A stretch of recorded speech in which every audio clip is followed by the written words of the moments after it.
الحمد لله رب العالمين والصلاة والسلام على سيد الأنبياء والمرسلين وعلى آله وأصحابه أجمعين বন্ধুরা আমার, ভাইরা আমার, আমরা আলোচনা করতেছিলাম আল্লাহর নবীর সাহাবী হযরত হামজা রাদিয়াল্লাহু তাআলা আনহুর জীবনী সম্পর্কে ইতিপূর্বে আমরা আলোচনা করেছি। আজ আমরা আলোচনা করব আল্লাহর নবীর সাহাবী চাচা আব্বাস ইবনে আব্দুল মুত্তালিব রাদিয়াল্লাহু তাআলা আনহুর জীবনী সম্পর্কে। নাম আবুল ফজল আব্বাস, পিতা আব্দুল মুত্তালিব, মাতা নাতিলা, মতান্তর নাসিলা বিনতে খাব্বাব, রাসূলুল্লাহ সাল্লাল্লাহু আলাইহি ওয়াসাল্লামের চাচা। তবে দুজন ছিলেন প্রায় সমবয়সী।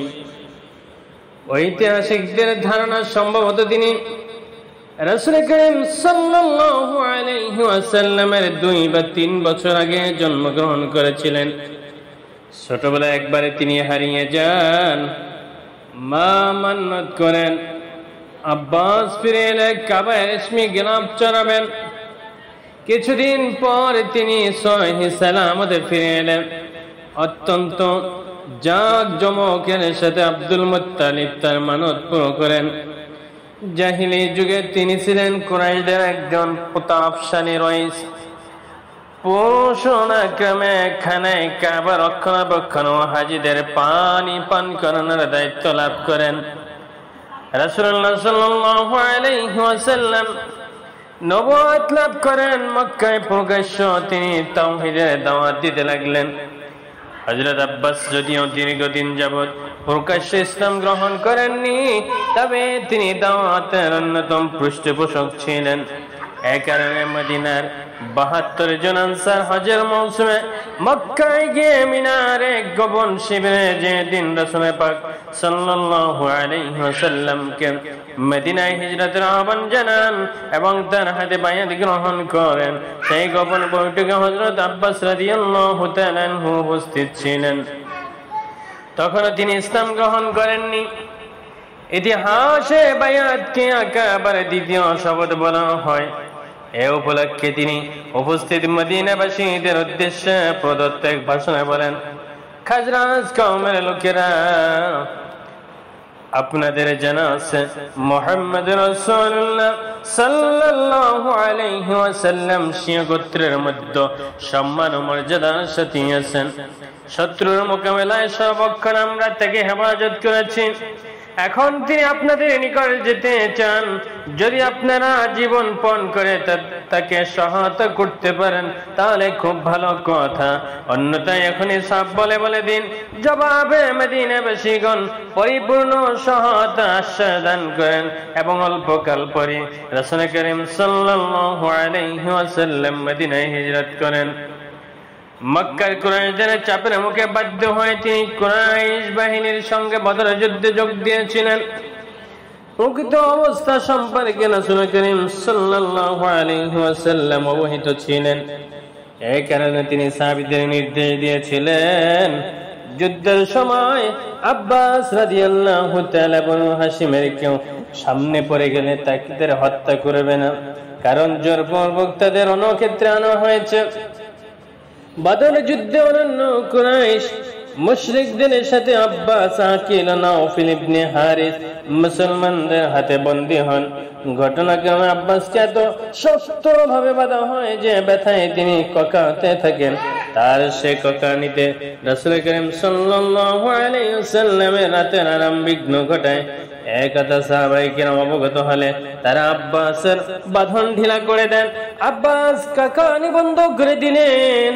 রাসূল করিম সাল্লাল্লাহু আলাইহি ওয়াসাল্লাম জিজ্ঞেস করলেন, ককানি শোনা যায় না কেন? বলা হলো, বাঁধন ঢিলে করে দেওয়া হয়েছে। তখন রাসূল করিম সাল্লাল্লাহু আলাইহি ওয়াসাল্লাম নির্দেশ দিলেন, সকল বন্দীদের বাঁধন ঢিলে করে দাও। বদরের যুদ্ধবন্দীদের কাছে অতিরিক্ত কাপড় ছিল না। রাসূল করিম সাল্লাল্লাহু আলাইহি ওয়াসাল্লাম সকলকে পরিধেয় বস্ত্র দিলেন। হযরত আব্বাস জীবনে দীর্ঘদেহী কোন ব্যক্তির জামা তার গায়ে লাগছিল না। আব্বাসের মতো দীর্ঘদেহী ছিল মুনাফিক আব্দুল্লাহ বিন উবাই। সে একটি জামা আব্বাসকে দান করেন। এ কারণে মুনাফিক হওয়া সত্ত্বেও আব্দুল্লাহ বিন উবাইয়ের মৃত্যুর পর পুত্রের অনুরোধে রাসূল করিম সাল্লাল্লাহু আলাইহি ওয়াসাল্লাম নিজের একটি জামা তার লাশের গায়ে পরানোর জন্য দান করেন। এভাবে তিনি চাচার প্রতি কৃত ইহসান পরিশোধ করেন। বদর যুদ্ধের কয়েদীদের মুক্তিপণ নিয়ে ছেড়ে দেওয়ার সিদ্ধান্ত হলো। আব্বাসের জননী ছিলেন মদিনা আনসার গোত্র খাজরাজের কন্যা। এই কারণে গোত্রের লোকেরা রাসূল করিম সাল্লাল্লাহু আলাইহি ওয়াসাল্লামের নিকট নিবেদন করলো, আব্বাস আমাদের ভাগ্নে, আমরা তার মুক্তিপণ মাফ করে দিচ্ছি। কিন্তু সাম্যর পরিপন্থী হওয়ায় এ প্রস্তাব আল্লাহ রাসূলের নিকট গ্রহণযোগ্য হলো না। পক্ষান্তরে আব্বাস সম্পদশালী ব্যক্তি হওয়ার কারণে রাসূল করিম সাল্লাল্লাহু আলাইহি ওয়াসাল্লাম তার নিকট মোটা অঙ্কের মুক্তিপণ দাবি করেন। আব্বাস এত বেশি অর্থ আদায়ে অক্ষমতা প্রকাশ করে বলেন, অন্তরে থেকে আমি আগে মুসলমান হয়েছিলাম, মুশরিকরা এই যুদ্ধে অংশ নিতে আমাকে বাধ্য করেছে। রাসূল সাল্লাল্লাহু আলাইহি ওয়াসাল্লাম বললেন, অন্তরের অবস্থা আল্লাহ ভালো জানেন। আপনার দাবি সত্য হলে আল্লাহ তার বিনিময় দিবেন, তবে বাহ্যিক অবস্থার বিচারে আপনাকে কোনো প্রকার সুবিধা দেওয়া যাবে না। আর মুক্তিপণ আদায় আপনার অক্ষমতা গ্রহণযোগ্য নয়, কারণ আমি জানি মক্কায় উম্মুল ফজলের নিকট আপনি মোটা অঙ্কের অর্থ রেখে এসেছেন। বিশ্বাসের সাথে আব্বাস বলে উঠলেন, আল্লাহর কসম, আমি উম্মুল ফজল ছাড়া আর কেউ এ অর্থের কথা জানে না। আমার নিশ্চিত বিশ্বাস আপনি আল্লাহর রাসূল, অথবা তিনি নিজের ভ্রাতাস পুত্রের ওকিল নওফল ইবনে হারিসের পক্ষ থেকে মোটা অঙ্কের মুক্তিপণ আদায় করে মুক্তি লাভ করেন। আব্বাসের একটা দীর্ঘ সময় মক্কার অবস্থান এবং প্রকাশ্যে ইসলাম গ্রহণের ঘোষণা না দেওয়ার পাশ্চাতে এক বিশেষ কারণ ছিল। তিনি সব সময় মক্কা থেকে কাফিরদের গতিবিধি রাসূল করিম সাল্লাল্লাহু আলাইহি ওয়াসাল্লামকে অবহিত করতেন। তাছাড়া মক্কায় যেসব দুর্বল ইমানের মুসলমান তখন অবস্থান করেছিল, তিনি ছিলেন তাদের ভরসাস্থল। এই কারণে একবার রাসূল করিম সাল্লাল্লাহু আলাইহি ওয়াসাল্লামের নিকটে হিজরতের অনুমতি চাইলে তাকে এই বলে বিরত রাখেন যে, আপনার মক্কা অবস্থান আশ্রম যেভাবে আল্লাহ আমার উপর নবুয়ত সমাপ্ত করেছেন, তেমনি আপনার উপর হিজরত সমাপ্ত করবেন। মক্কা বিজয়ের কিছুদিন পূর্বে হযরত আব্বাস রাদিয়াল্লাহু তাআলা হিজরতের অনুমতি লাভ করেন। সপরিবারে রাসূল করিম সাল্লাল্লাহু আলাইহি ওয়াসাল্লামের খেদমতে হাজির হয়ে প্রকাশ্যে ইসলামের ঘোষণা দেন এবং স্থায়ীভাবে মদিনায় বসবাস শুরু করেন। তিনি মক্কা বিজয়ে অংশগ্রহণ করেছিলেন। হুনাইন অভিযানে রাসূল করিম সাল্লাল্লাহু আলাইহি ওয়াসাল্লামের সাথে একই বাহনে আরোহী ছিলেন। তিনি বললেন, এই যুদ্ধে কাফিরদের জয় হলো এবং মুসলিম মুজাহিদরা বিক্ষিপ্ত হয়ে পড়ল। রাসূল করিম সাল্লাল্লাহু আলাইহি ওয়াসাল্লাম বললেন, আব্বাস তীরন্দাজদের আওয়াজ দাও। স্বভাবগতভাবে আমি ছিলাম উচ্চ কণ্ঠ, আহ্বান জানালাম, আইনা আসহাবুল শুমরা, তীরন্দাজরা কোথায়?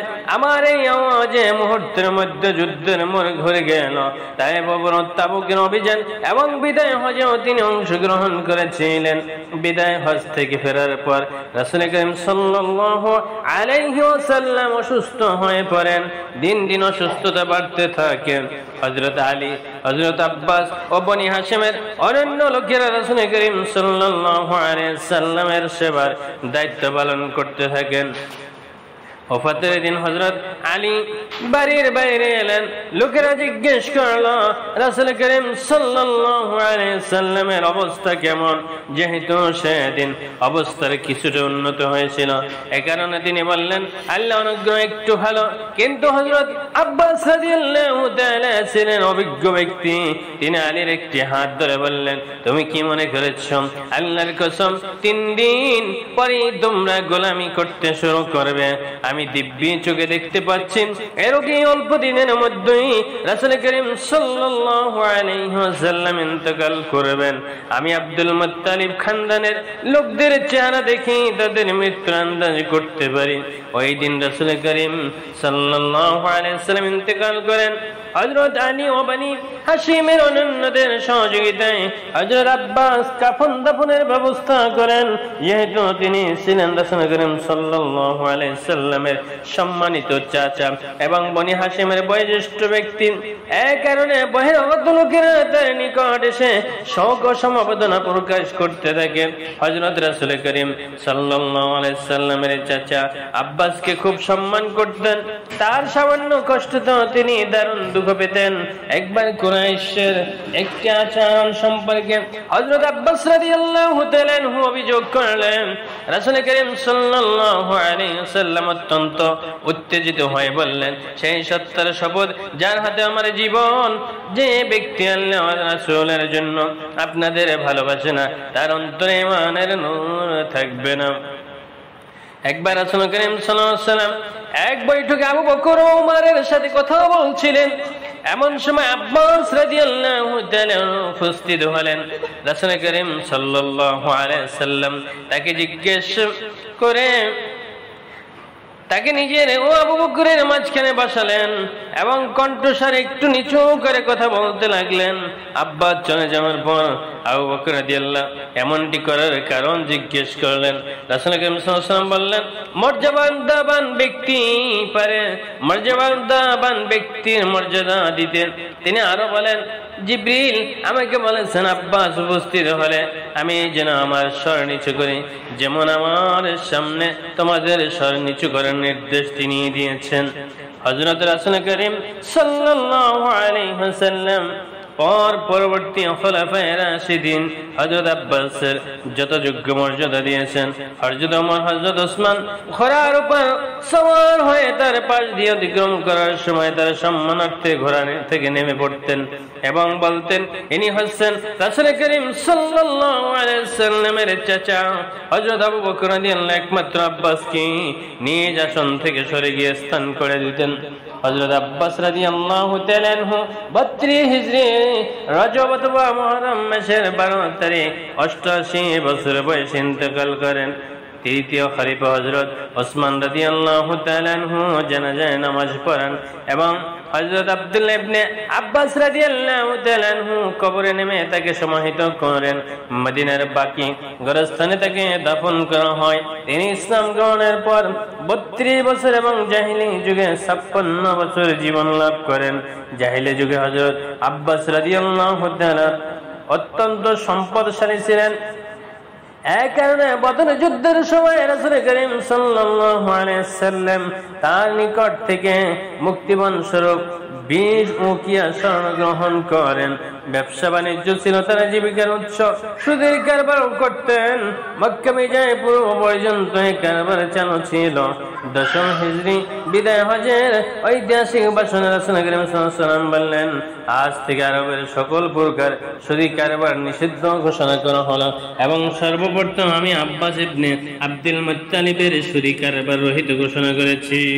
সুদের কারবার বন্ধ হওয়ার পর রাসূল করিম সাল্লাল্লাহু আলাইহি ওয়াসাল্লাম গনিমতের 1/5 ফিদাক বাগিচার আমদানি থেকে তাকে সাহায্য করতেন। রাসূল করিম সাল্লাল্লাহু আলাইহি ওয়াসাল্লাম ওফাতের পর তিনি হযরত ফাতিমা প্রথম খলিফার নিকট রাসূল করিম সাল্লাল্লাহু আলাইহি ওয়াসাল্লামের উত্তরাধিকার দাবি করেন। নবীরা কোন উত্তরাধিকার রেখে যান না। এই সম্পর্কে রাসূল করিম সাল্লাল্লাহু আলাইহি ওয়াসাল্লামের একটি বাণী হযরত আবু বকর রাদিয়াল্লাহু তাআলা আনহুর মুখ থেকে শোনার পর তারা নীরব হয়ে যান।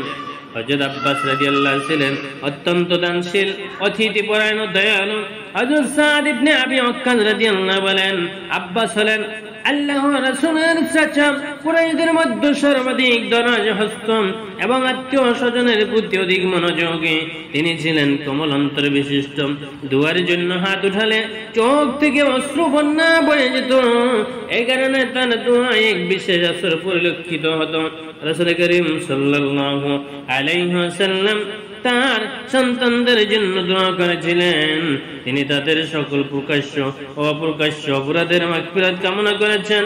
রাসূল করিম সাল্লাল্লাহু আলাইহি সাল্লাম থেকে তিনি বহু হাদিস বর্ণনা করেছেন এবং তার থেকে বহু সাহাবী ও তাবী হাদিস বর্ণনা করেছেন। হযরত আব্বাসের মধ্যে কাব্য প্রতিভা ছিল। হুনাইনের অভিজ্ঞতা তিনি একটি কবিতায় ব্যক্ত করেন, তার কয়েকটি পংক্তি আল ইস্তিয়াব ইবনে ইসহাকের সিরাত গ্রন্থে উল্লেখিত রয়েছে।